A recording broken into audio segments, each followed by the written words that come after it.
오늘 우리 교회에 주시는 생명의 말씀은 누가복음 23장 13절에서 25절까지 말씀입니다.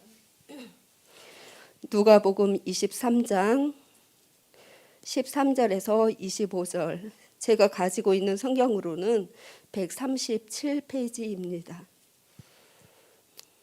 저와 여러분이 한 절씩 교독하시고 마지막은 함께 읽겠습니다. 제가 13절 먼저 읽겠습니다. 빌라도가 대제사장들과 관리들과 백성을 불러 모으고 이르되 너희가 이 사람이 백성을 미혹하는 자라며 내게 끌고 와라. 보라, 내가 너희 앞에서 신문하였으니 너희가 고발하는 일에 대하여 이 사람에게서 죄를 찾지 못하여. 헤롯이 또한 그에게 그렇게 하여 그를 우리에게 도로 보내었도다. 보라, 그가 행한 일에는 죽일 일이 없느니라. 무리가 일제히 소리질러 이르되 이 사람을 없이 하고 바라바를 우리에게 놓아주소서 하니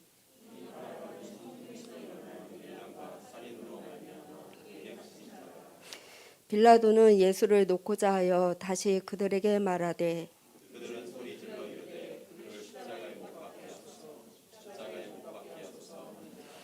빌라도가 세 번째 말하되 이 사람이 무슨 악한 일을 하였느냐, 나는 그에게서 죽일 죄를 찾지 못하였나니 때려서 놓으리라 하니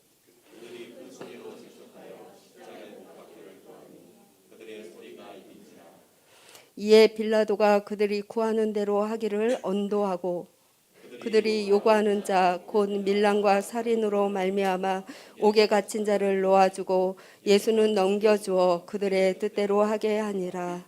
아멘.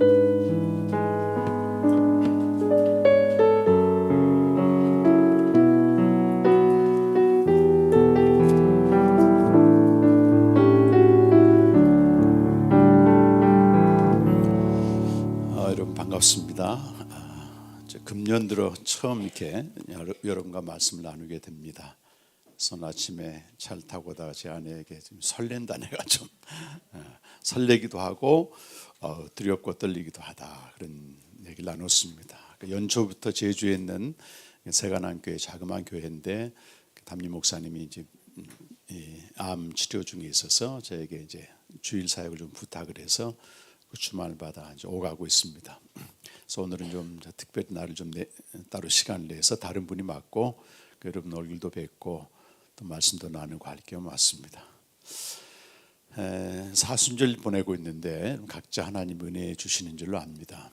저도 이 사순절 보내면서 특별히 오늘 그 설교 제목대로 빌라도의 법정에 서신 그리스도를 이렇게 다시 한번 깊이 묵상하게 됐습니다.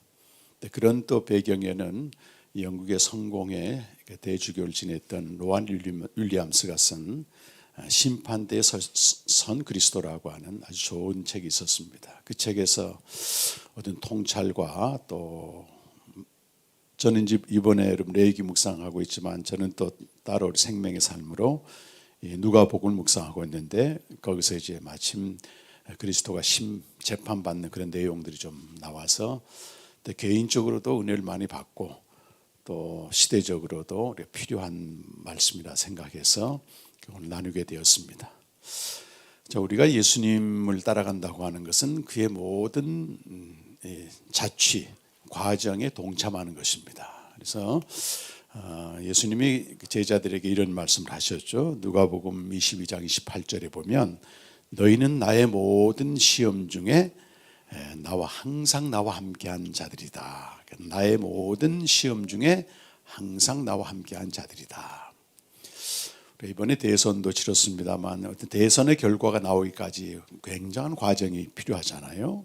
그 과정들이 있습니다.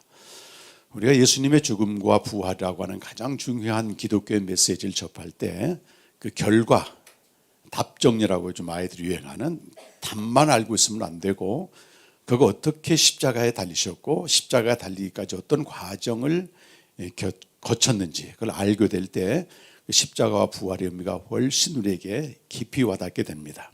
그 중에 하나가 저도 그동안 미처 생각하지 못했던 그리스도께서 빌라도의 법정에서 재판받으신 이 사건입니다. 아주 중요한 사건이라고 볼 수 있습니다. 예수님이 유다에게 팔려가지고요, 대제사장과 서기관들, 장로들이라고 하는 당시의 공회원들에게 팔리게 됩니다. 공회원들이 심야에 이렇게 재판을 열어서 예수님을 신성모독죄로 빌라도에게 넘기게 되죠. 이 공회원들은 원래 그 백성들의 삶과 신앙을 주도적으로 주관한 사람이었는데, 예수님이 예루살렘 성전에 오셔서 가르치시고 성전을 청결하게 하는 그런 사건을 놓고 권위의 문제를 시비합니다. 당신이 무슨 권위로, 권위는 우리에게 있는데 이런 일을 하느냐, 권위에 대해서 시비를 했습니다. 예수님이 아주 지혜롭게 대답하셨는데, 그때 이 공회원들이 예수님을 죽이려고 했습니다. 근데 그들이 가만 보니까 백성들이 예수님 말씀에 너무 잘 귀를 기울이고 있는 거예요. 그래서 백성들이 두려워서 죽이려고 하는 계획을 좀 유보하고 있었는데, 마침 가룟 유다가 배반을 해가지고 한밤중에 체포를 해서 이제 그걸 죽이기 위해서 빌라도에게 넘겨주게 됩니다. 그래서 오늘은 이제 그 전후에 했던 말씀인데, 재판권이 빌라도에게 넘어왔어요. 그래서 이 공회원들이 세 가지로 고발을 합니다. 그가 백성들을 미혹했다. 또 둘째는 가이사에게 세금을 바치지 말라 그랬다. 자칭 또 그리스도라고 그랬다. 이렇게 이제 고발을 했습니다. 다 거짓입니다, 여러분. 예수님 백성들을 미혹하러 온 게 아니고 구원하러 왔고, 세금 문제도 가이사건 가이사에게 바치라 그랬지 금하지 않았어요. 자칭 그리스도라고 한 적이 없습니다. 그런데 빌라도가 가만한 신문을 해보니까 죄가 없어요. 그래서 나는 신문을 해봤지만 죄가 없기 때문에 풀어줘야 되겠다 했더니, 공회원들이 물러서지 않고, 그는 갈릴리에 있을 때부터 계속 백성들을 미혹해왔다. 자기들이 볼 때는 미혹한 겁니다. 진리를 따르는 백성들이 잘못된 시각으로 보게 돼 미혹하는 거죠. 갈릴리라는 말이 딱 나오니까 아하, 잘 됐다. 마침 예루살렘에 와 있는 갈릴리 지역의 통치자인 헤롯에게 이렇게 넘긴단 말이에요.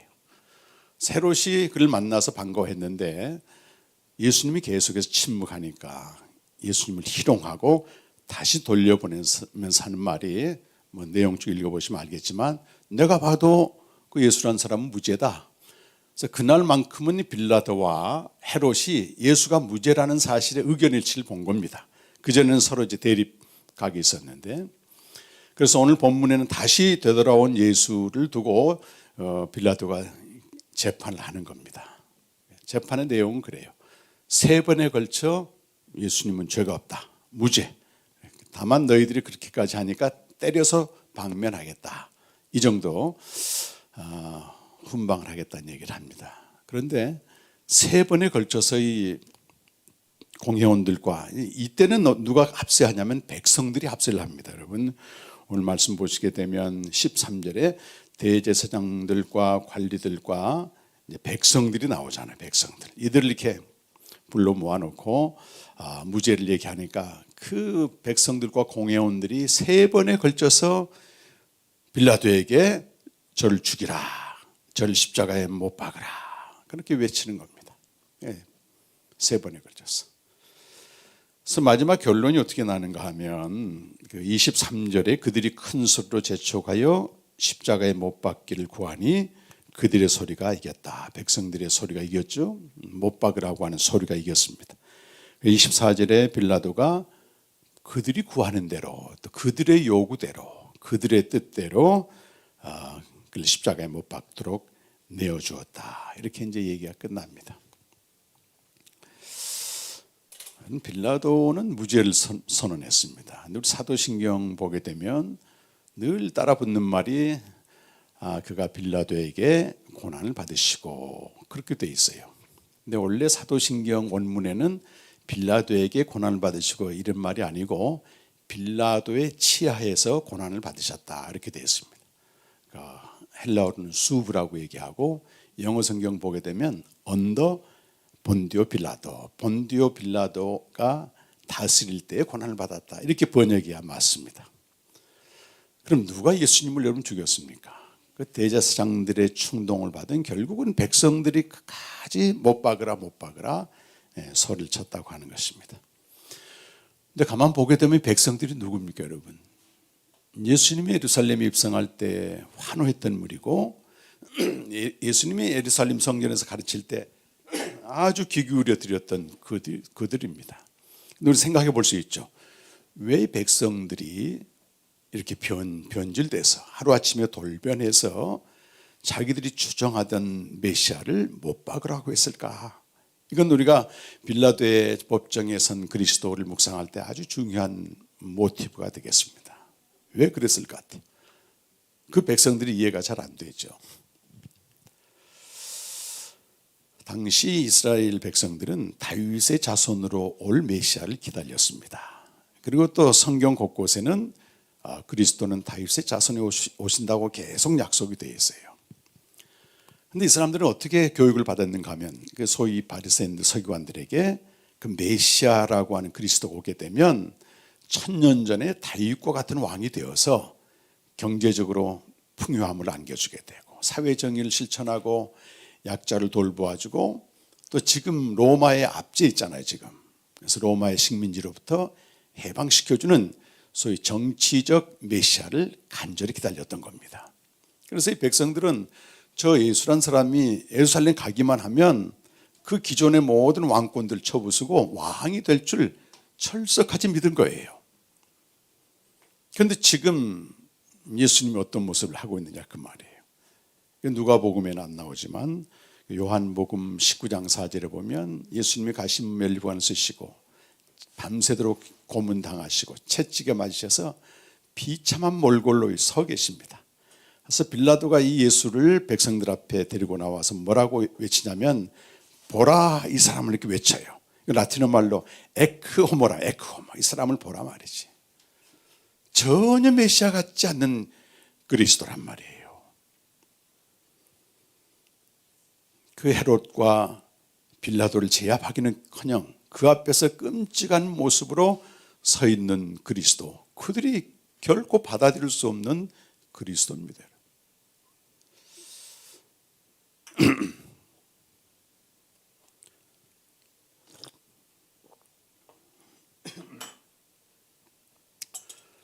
그 아버지는 원래 이렇게 산과 같은 존재잖아요. 저도 이제 어려서 이렇게 아버지가 이제 우리 한쪽 다리를 저으셨습니다. 소아마비. 그래서 저희 이제 아버지 집안에서는 그때 일제 시대인데 다른 사람들은 다 먹고 살만한데 이게 다리가 불편하니까 얘는 가르쳐야 되겠다 해가지고 우리 아버지만 배우신 분이에요. 근데 제가 초등학교 때 그 아버지를 정말 부끄럽게 생각했어요. 왜냐하면 정상적이 아니잖아요, 이렇게. 그러니까 지금도 이제 기억에 선명한 게 뭐냐면 아버지가 이제 도시락을 가지고 이제 운동장을 가로질러 오는데 그게 얼마나 부끄러운지 몰라. 아니 날 망신시키기 위해서 저분이 오셨나 싶어들어서 뭐 쥐구멍이라도 있으면 들어갈 것 같아요. 철이 들어보니까 말이죠. 그 아버지의 사랑이라고 말이죠. 그게 당신도 불편한 몸이지만 그 아들이 이렇게 굶을까 봐서 이렇게 도시락을 가져오는 그 모습이잖아요. 그 이상적인 아버지를 원했던 겁니다. 저도 당당한 사람들에게 자랑할 만한 그런 아버지를 원한 것이거든요. 근데 유대 백성도 마찬가지예요. 우리가 믿는, 우리가 추종했던 메시아는 좀 당당하고 왕이 되어서 저 사람들 싹 휩쓸어버리고 그런 메시아인데 이 사람을 바라봤을 때 도저히 우리의 상식과 전통과 신앙의 어떤 전통으로서는 받아들일 수 없는 메시아라고 말이에요. 그들이 이제 소리 지는 겁니다.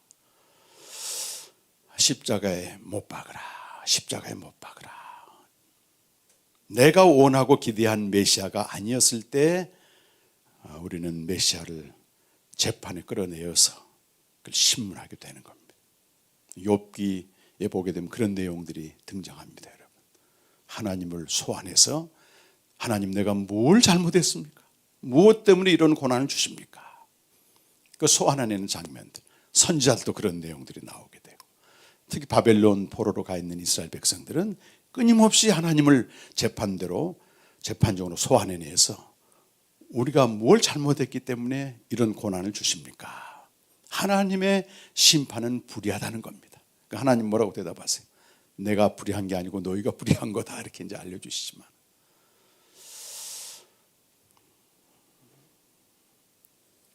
예수님이 죽으시고 부활하신 다음에 베드로가 복음을 전할 때 중요한 말씀 중에 하나가 그때 당시는 오순절 50일이 지난 다음이기 때문에 전 세계에서 유대인들이 이렇게 모여들었습니다. 그들 앞에서 외치는 겁니다.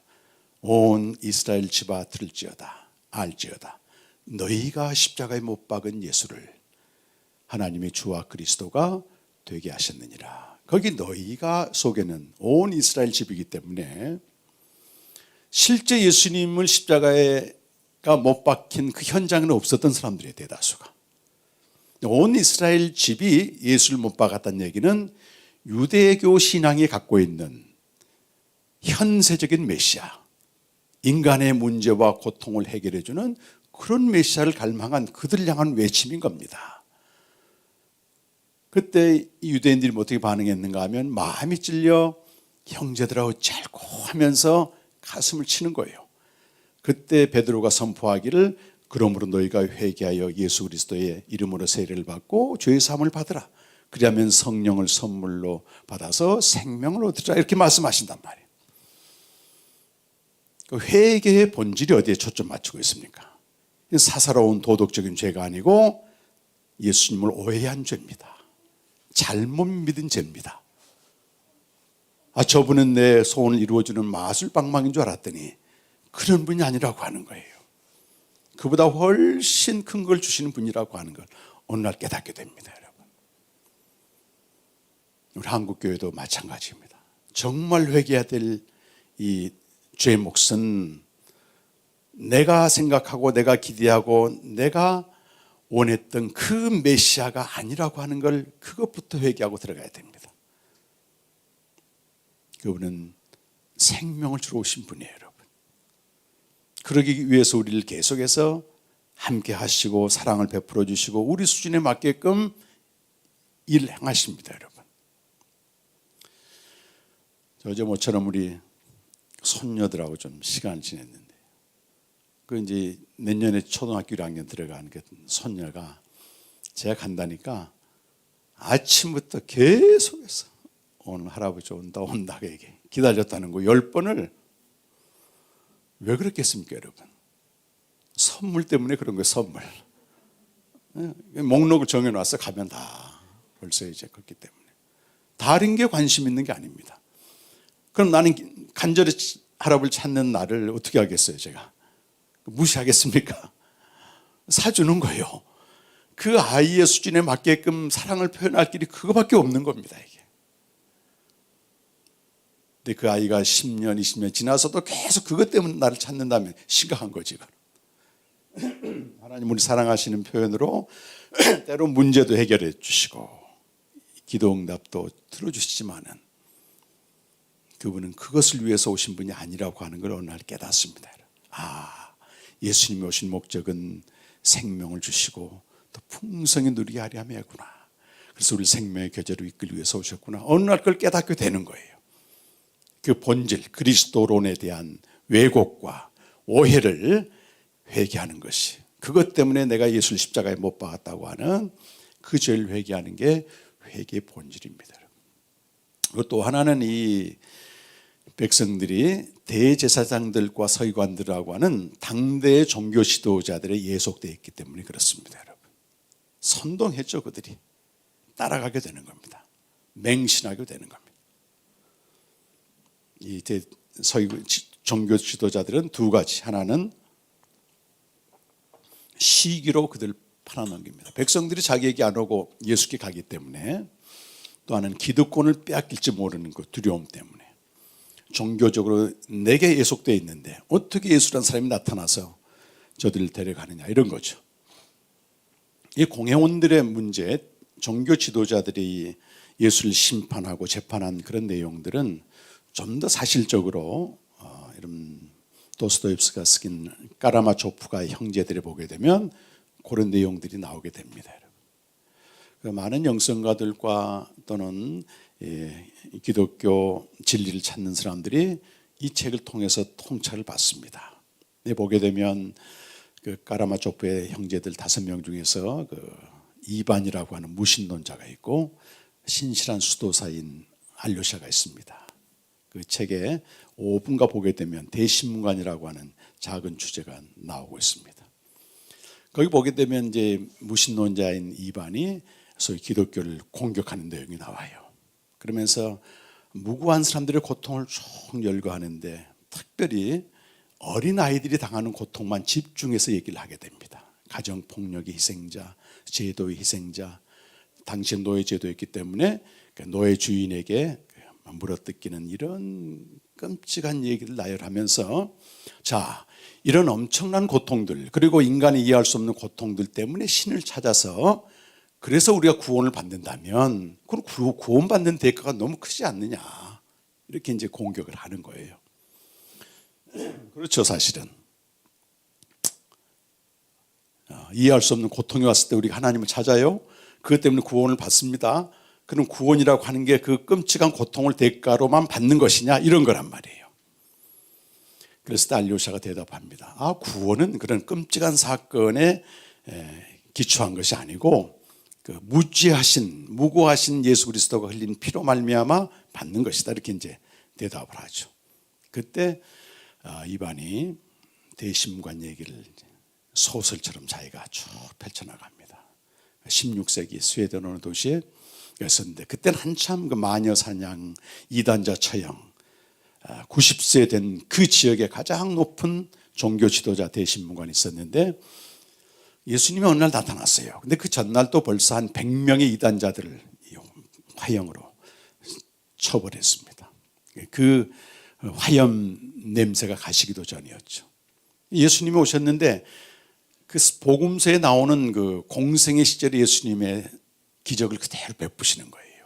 병든 자를 고쳐주시고, 소녀를 일어나라 난리도 하고 마시면서 살게 해주시고, 이런 모든 일을 행하니까 이 예수 믿는 사람들이 전에는 대신문관 말만 나오게 되면 막 두려워 떨고 거기 복종했는데 예수께 이제 가게 되는 것입니다. 그러자 90세가 된 대신문관이 그 예수가 나타난 현장에 가게 됩니다. 그때 그 주변에 있는 백성들이 발발 떠는 거예요. 그 위엄과 권세. 왜? 화형에 처할 수 있는 고난을 가지고 있지 않습니까? 그러면서 현장에서 예수를 체포해서 감옥에 집어넣습니다. 한밤중에 이제 대신문관이 찾아가서 신문을 하게 되는 겁니다. 뭐라고 신문하냐면, 당신 왜 나타나서 우리를 회방하느냐, 이런 거예요. 광야에서 당신이 시험을 받을 때, 그러니까 예수님 공생에 시작하기 전에 시험을 받을 때 3가지 유혹을 받습니다.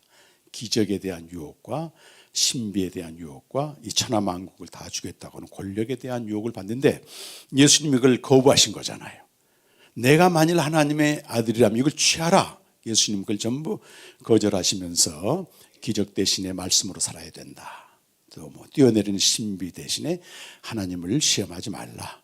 그리고 이 세상의 어떤 권력을 누리는 것보다도 중요한 것이 하나님을 경외하고 섬기는 것이다. 이렇게 이제 물리쳤다 그 말이에요. 그걸 가지고 시비를 거는 겁니다. 이렇게 고통당하며 죽어가는 또 불쌍한 사람들이 많은데, 당신은 인류에게 꼭 필요한 3가지 행복을 거절했어, 이렇게 얘기해. 우리 인간이라는 이 3가지가 있어야만 사는 것인데 왜 당신이 이걸 거절해가지고 당신을 따르는 수많은 사람들에게 고통을 가하고 있느냐. 요거는 그런 겁니다. 그래서 당신이 거절한 3가지를 우리가 가지고 온 인류에 대한 연민과 사랑을 가지고 그걸 베풀고 있다. 그리고 당신이 말한 그리스도인들, 당시 하나님의 자녀라고 하는 사람들은 절대 강하지가 않아. 아주 허약한 사람들이고 너무 수준을 높게 잡아서 저걸 거부할 사람들이 몇 명이나 되겠느냐, 이렇게 이제 따져 묻습니다. 그리고 1500년 동안, 15세기니까 당신이 떠난 1500년 동안 극히 소수만 그 기적과 신비와 권력의 유혹을 뿌리치고 당신을 따랐지, 당신을 사랑하는 대다수의 신자들은 그걸 이루지 못한다. 왜 수준을 이렇게 높이 잡았느냐, 공격한다. 좀 수준을 낮게 잡지. 그러면서 예수를 공격합니다.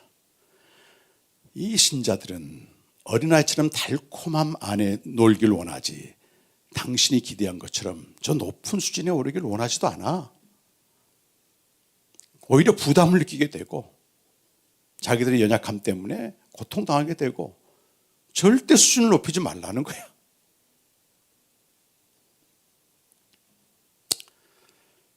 제가 이번 주간에 그 부분, 그 반역에 대한 부분을 좀 자세히 쭉 살펴서 읽었는데요. 가슴이 애려오더라고요. 가슴이 애려와. 왜 당신은 광야에서 세 가지 거부한 것, 인간이 감당할 수 없는 그걸 선택했느냐? 너무 필요한 것들인데 인간의 행복에 과대평가했다. 인간은 과대평가해서는 안 됩니다. 그러나 여러분, 그리스도인은 누굽니까 여러분? 하늘이 안 치운 자입니다. 여러분. 예수님이 대제사장에게 신문 받으실 때 이렇게 대답하십니다. 인자가 권능의 우편에 앉을 것이다. 다 이렇게 당당하게 나의 예수님 자신의 정체성과 신분을 선포하시거든요. 인간을 좀 덜 존경하고 좀 작은 걸 원했어야지. 너무 높은 걸 원했다 이렇게. 그런데 대신문관이 말해요. 우리는 그들 수준에 맞게끔 모든 프로그램과 대본을 만들어 놓고 우리를 따르겠다. 저들은 다른 걸 원하지 않는다. 우리는 복종한다 우리에게. 그러면서 당신은 내일 되면 이제 처형할 것이다. 이건 역사적으로 볼 때 기독교 역사만 아니라도 인류에 대한 연민과 절대 권력에 대한 갈망은 항상 대등했습니다. 여러분. 20세기에 나타나지 말았어야 될 나치 권력도요. 경제적으로 피폐된 상황에 있는 그들에게 깊은 연민을 가지고 출발합니다. 여러분. 실제로 히틀러는 그 정권을 잡으면서 저 침체기에 빠졌던 경제를 단숨에 올려놓습니다. 여러분. 그랬을 때 독일 사람들은 야 우리에게 메시아가 왔다는 거예요. 메시아가. 심지어 어떤 목사들은 정신 나간 얘기지만 히틀러가 하나님의 계시자다 이런 얘기까지 합니다. 여러분. 모든 시대 권력자들은 인간이 당하는 고통에 대한 연민과 사랑과 내가 해결해 주겠다고 하는 해결사로 등장하는 겁니다. 여러분. 그러나 그들은 이미 사단이 자리를 꿰차고 있기 때문에 이미 하나님을 대적하는 그런 자로 가 있는 거예요. 여러분. 저는 이러면서 이제 이 책을 다시 읽으면서 현대 신문관에 대해서 또 현대 그리스도인에 다시 한번 깊게 생각하게 되는 겁니다. 여러분. 현대 신문관이 뭡니까 여러분? 목사일 수 있습니다. 절대 권력을 가지고 성도들의 삶과 신앙과 일생을 좌우합니다. 여러분. 특히 이단들 보십시오. 여러분. 자기들이 가르쳐 준 대로만 믿어야 되는 거예요. 부담 주면 안 됩니다. 성도들에게. 저들은 너무 허약한 사람들입니다. 저들에게 필요한 건 위로지 진리의 말씀을 세우는 건 너무 강하다는 거예요.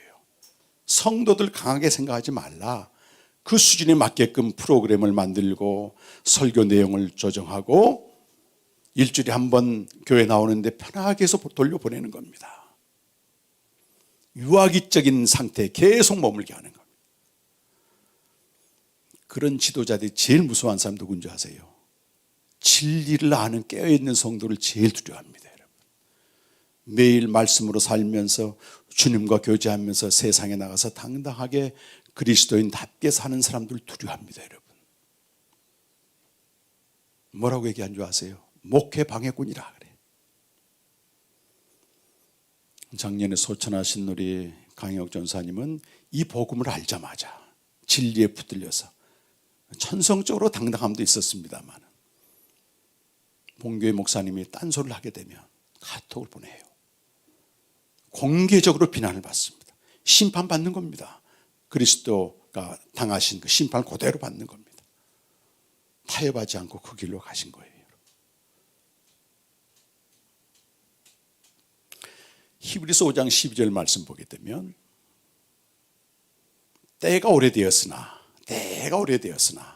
아직도 너희들은 누구인가 가르침을 받아야 할 자고 어린아이다 어린아이. 말씀을 경험하지 못한다는 겁니다. 완전한 데에 들어가지 못한다. 계속 오늘 찬양과 기도와 그 목사님의 고백 속에서 또 우리 사모님 기도 속에서 우리가 가야 될 때가 어딘 걸 계속 말씀하시잖아요. 복음을 통해 생명으로 아버지 품에 거해야 되고, 이거 너무 부담된다 얘기하지 말라는 거예요.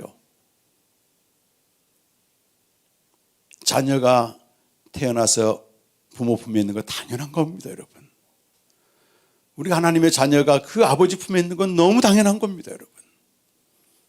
그분들의 페리코레스 기쁨과 이 사랑의 충만함을 누리는 건 당연한 권리입니다, 우리가. 거기까지 갈 필요 없다는 거예요. 어린아이처럼 내 안에서 놀으라, 내 안에. 아까도 말씀드렸지만 제 손녀가요, 고만한 때는 이뻐요. 평생 그렇게 산다면 이거는 재앙인 것입니다, 여러분. 사랑스럽죠?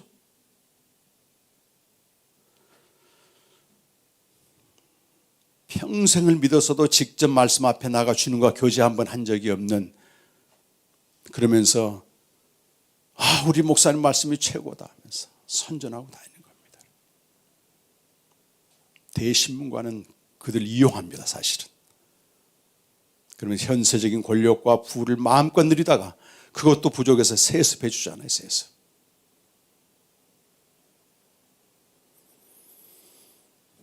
무신론자 20세기 대표한 프로이드는 그 루이스와 대화에서 이런 얘기해요. C.S. 루이스가 기독교를 변증하니까 그 앞에서 뭐라고 말하냐면, 당신의 기독교는 대중들을 완전히 유치원에 가둬버렸다.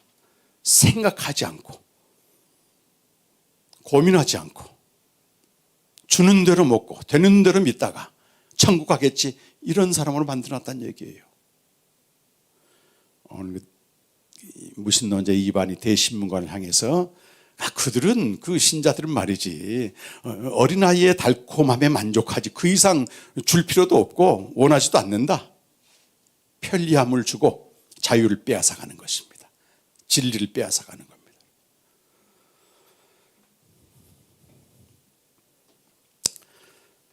한 번은 그 법륜 스님이 이런 얘기하는 걸 들었습니다. 그 나이가 많은 여자분이 이런 얘기를 했어요. 뭐 그런 대담하는 게 나오잖아요. 우리 아들이 이렇게 열심히 절에도 다니고 불심이 좋았는데 예수 믿는 여자를 만나가지고 교회를 나가더라.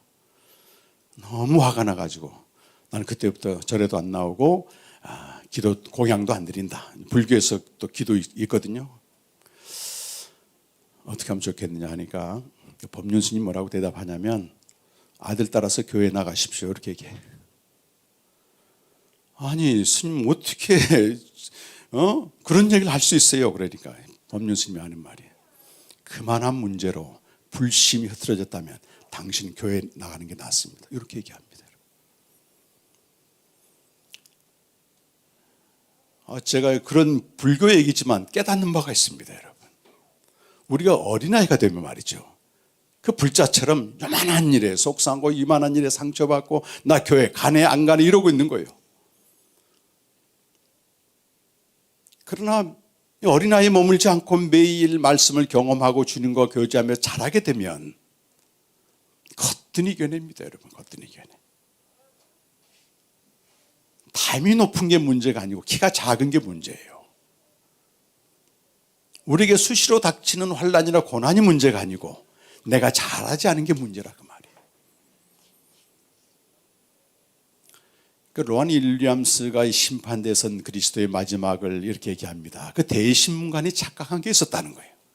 대신문관은 모든 인류에 대한 연민과 사랑을 가지고 그 기적과 신비와 권력을 가지고 그들을 건져내주고 도와주면서 자기의 권력을 향유하고 있지만, 실제로 참 그리스도인은 그 고통으로부터 건짐받는 그 연민의 대상이 아니라고 하는 것입니다. 그들은 고통에서 건짐받기보다도 고통을 통해서 일하신 하나님을 신뢰하게 되고, 오히려 고통 가운데서도 하나님을 감사할 수 있는 그런 이들에게 대신문관은 할 일이 없다. 그렇지 않습니까, 여러분?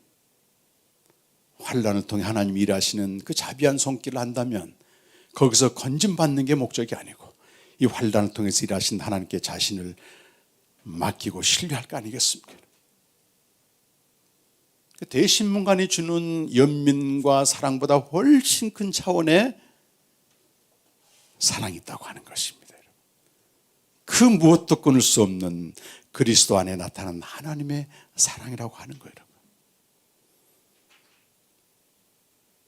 그때 이런 고백을 하게 돼요. 설령 하나님이 내가 기대한 하나님이 아니라고 할지라도, 설령 패배자의 모습을 하고 있을지라도 그분은 여전히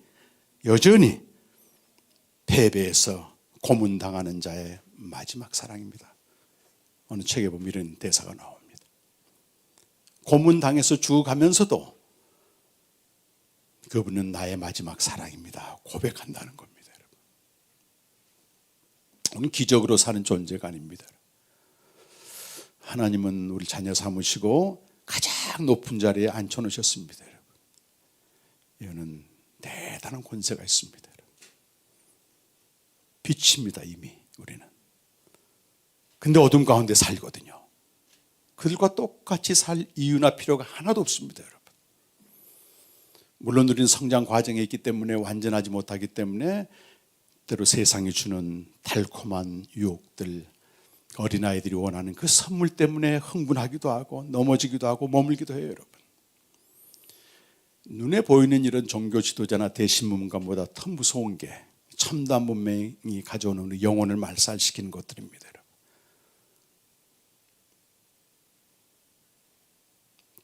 당할 만큼 강한 자는 없는 겁니다. 그걸 방어할 만큼 완전한 자도 없습니다. 여러분. 이 상황을 피하는 게 제일 좋죠.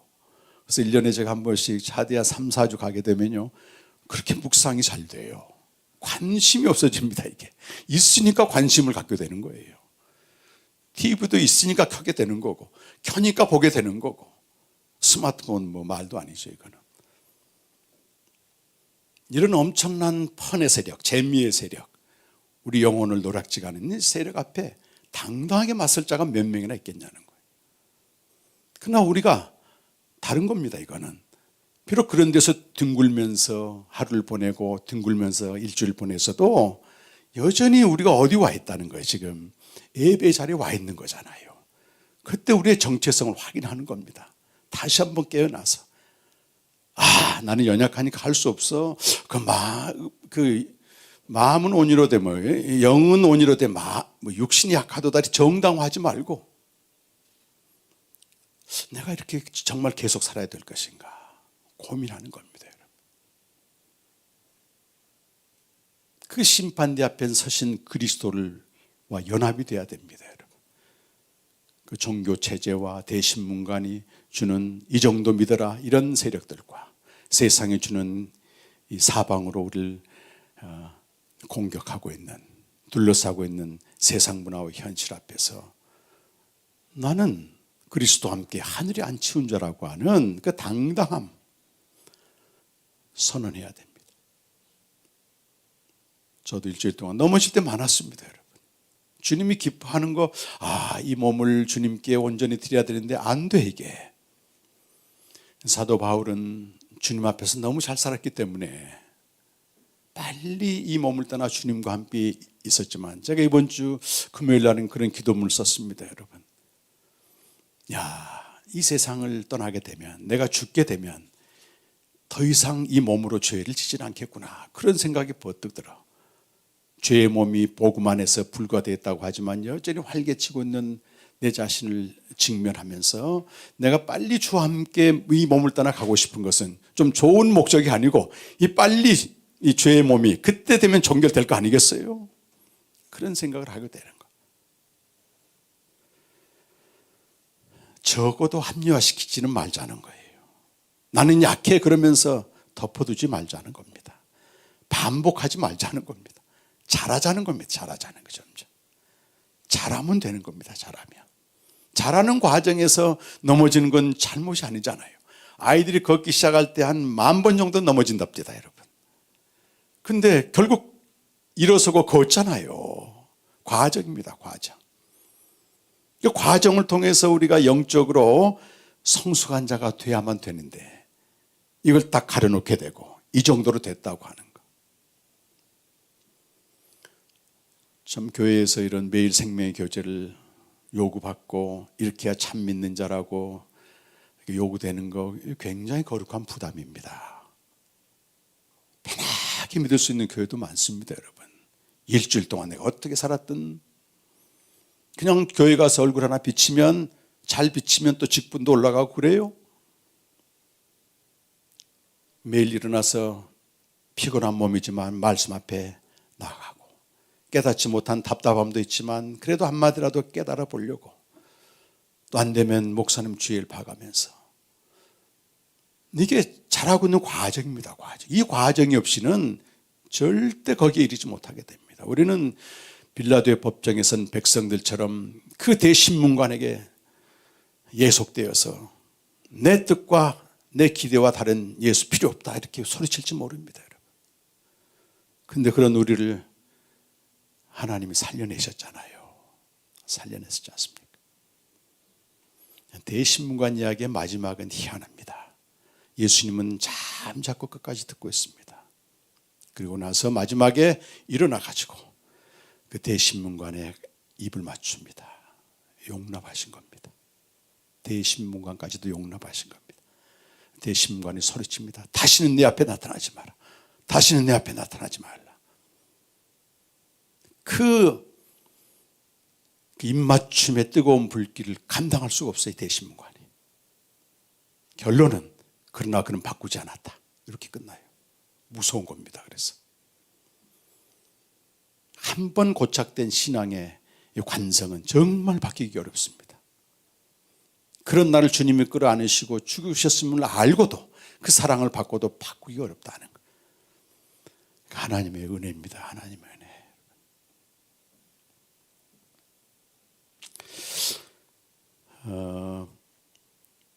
지금도 뭐 다 죽었지만 프로이드나 이런 그 소설 속에 있는 리반이 계속 기독교인들 겨냥하고 있습니다.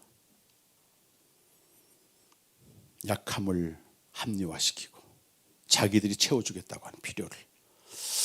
여러분, 그 앞에 우리가 어떻게, 이제는 우리가 그 심판대 앞에 서신 그리스도 함께 서 있어야 됩니다, 여러분. 침묵으로 저항하셔야 됩니다, 여러분. 그렇게 믿을 필요 없다니까 이랬을 때 반항할 필요 없습니다. 침묵하시면 됩니다. 그리고 계속 그 길 가십시오, 여러분.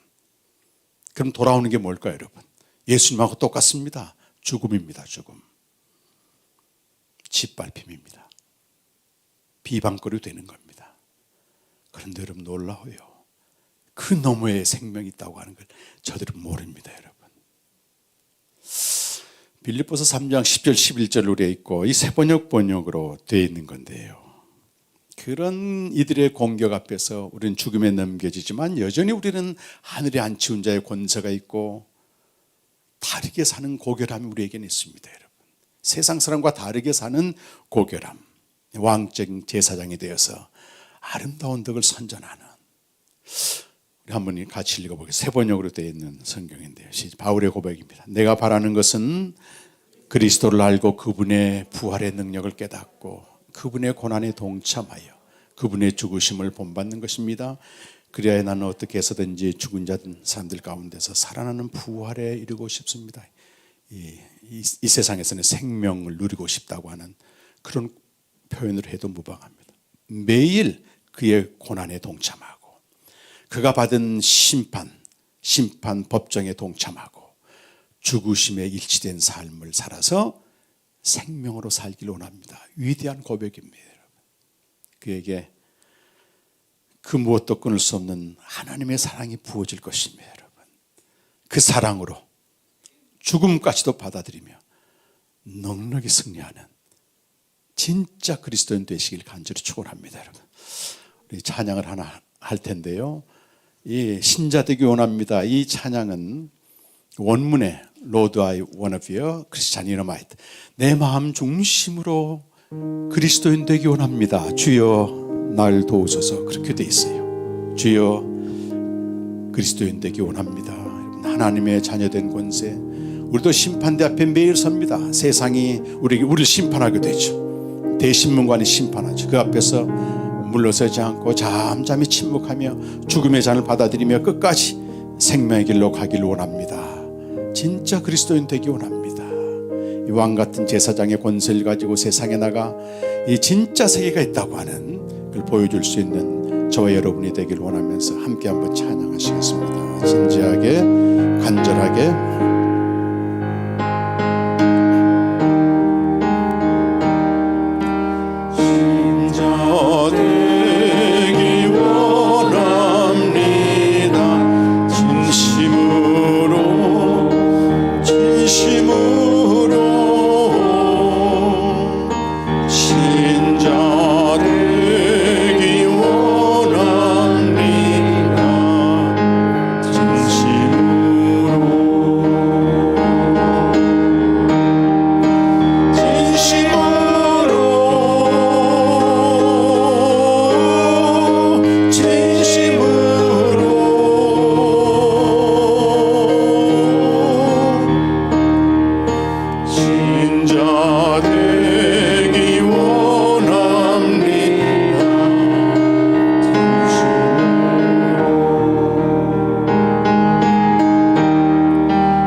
말씀을 생각하시면서 기도합시다.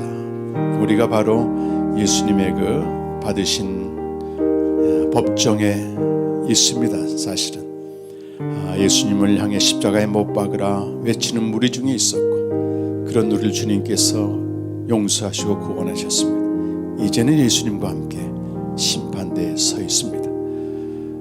대제사장들, 대신문관들 편하게 믿어라, 적당히 믿어라, 어린아이처럼 믿어라, 그들의 세도 앞에 잠잠히 생명의 길을 가십시오. 여러분, 힘들고 고통스럽지만 매일 일어나서 말씀 앞에 달려가 하나님의 자녀된 권세답게 살아갈 수 있도록 그 자리를 지켜내십시오. 여러분, 세상의 재미와 즐거움과 쾌락이 우리를 향해서 우리와 함께하자 해도 이제는 하나님의 자녀된 권세답, 비록 넘어지고 쓰러져도 자라나면 우리가 이긴다고 하는, 자라나면 극복한다고 하는 소망 가운데서 매일 말씀 앞에 넘어져도 나가시길 바랍니다. 뒹굴어도 나가시길 바랍니다. 이 자리에 있는 게 은혜 아니겠습니까 여러분? 그래서 오늘 이 찬송 고백대로 오 주여 내가 전심으로 그리스도인 되기 원합니다. 거룩하기 원합니다. 주님 닮기 원합니다. 주여 날 인도하소서. 다 같이 한번 기도하겠습니다. 하나님 아버지 감사합니다. 예수님이 오늘 법정에서 심판받으시고 그를 못 박으라고 외쳤던 저희들이었습니다. 하나님 우리에게 기적과 신비와 권력을 달라고 하면서 예수님을 십자가에 못 박았던 저희들, 너희가 십자가에 못 박은 예수를 하나님이 주와 그리스도가 되게 하시고 구원자가 되게 하셨습니다. 오 주님, 이제는 하늘에 앉혀온 자 되었으니 권능의 우편에 주님과 함께 앉은 자가 되었으니 주님, 빌라도의 법정, 세상의 법정 앞에서 그리스도인으로 서게 하여 주시옵소서. 적당히 부담 없이 어린아이는 믿으라고 하는 대신문관에서 말씀 앞에 달려가 자라나게 하시고 성장하게 하시고 말씀을 경험하게 하시옵소서. 아버지 하나님이여, 세상의 문화가, 재미의 문화가 우리를 압도하고 있습니다. 주님, 하나님의 자녀단 권세로 하나님과의 교제에서는 기쁨으로 이것들을 무력화시켜가며 주님이 주신 짧은 인생, 한시적인 인생 가운데 이 몸을 주님께 드리는 귀한 성도들 될 수 있도록 역사하여 주옵소서. 이 몸은 값으로 사신 것입니다. 그렇게 주님을 맞이할 수 있도록 역사하여 주시옵소서.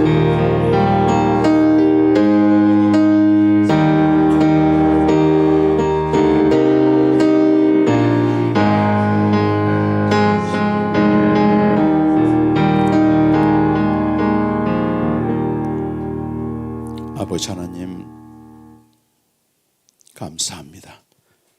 코로나와 전쟁의 시기, 주님 언제 다시 올지 모르는 말세를 사는 저희들, 다시 한번 말씀 앞에 우리 영혼의 옷깃을 추스리게 하여 주시옵소서. 특별히 사순절을 지나면서 주님이 심판받고 재판받으신 현장에 우리가 있음을 영으로 보게 하여 주시고, 우리의 기대와 소원과 문제, 우리에게 기적과 신비와 권력을 주지 않은 그를 십자가에 못 박은 자였음을 고백하며, 그런 우리를 주님께서 살리시고 하늘에 앉히운 권능의 우편에 앉은 영광스러운 자녀가 되게 하셨음을 다시 한번 감사드립니다. 이제는 그리스도와 함께 십자가에 못 박히는데, 먼저는 빌라도의 법정, 세상의 법정에 심판받는 자로 하루하루 살게 하여 주시옵소서. 여전히 대신문관들이 적당히 믿으라고, 내 말대로 믿으라고, 부담 가질 것도 없다고, 편하게 믿으라고 하는 외치는 소리 앞에 침묵하면서 매일 말씀 앞에 나아가는, 비록 육체적으로는 고난이지만 영으로는 충만한 이 자를 빼앗기지 않게 하여 주시고, 세상의 재미와 쾌락과 우리를 압도하고 사방에서 공격하고 있지만 주님과 교제한 그 기쁨으로 넉넉히 물리쳐 한시적인 인생, 이 값으로 산 이 몸을 가지고 주님께 영광 돌릴 수 있도록 은혜를 내려 주시옵소서. 주님, 우리가 성수에 나가는 그 과정이 매일매일 쉽지는 않습니다. 그러나 우리가 이 과정을 밟아갈 때 장성한 자, 그리스도의 장성한 분량에 충만한 자가 될 줄로 믿습니다. 우리 찬양의 고백대로 주여 우리가 진심으로 그리스도인 되고 진심으로 사랑하며 거룩하며 주님 닮기 원합니다가 우리의 고백과 간구가 되게 하여 주시옵소서. 다시 오실 주님 앞에 기쁨으로 설 수 있도록 우리 성도 한 사람 한 사람을 축복해 주시기로 나옵고 예수님의 이름으로 기도하옵나이다. 아멘.